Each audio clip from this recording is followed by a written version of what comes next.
Hyvää uuden vuoden aattoa kaikille. Tässä tulee kaikille yhteisenä uuden vuoden toivotukset vuodelle 2024. Toivottavasti saamme paremman vuoden ensi vuonna. Täällä on melko pakkanen, mutta se ei minua haittaa mitään. Olen tottunut pakkasiin. Ja tämä toivotus on myös uusille tuleville kanavani katsojille.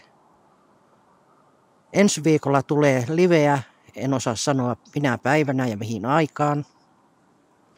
Mutta koitan laittaa ennakkoilmoituksen, jos suinkin vaan kerkiä.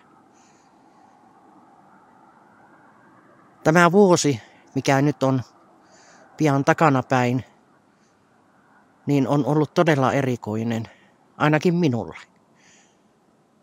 Sillä tavalla erikoinen, että kaikkia on tapahtunut mukavaa.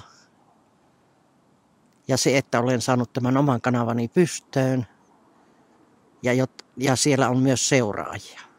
Kiitoksia teille seuraajat, vanhat ja tulevat uudet seuraajat. Toivottavasti ensi vuosi on parempi.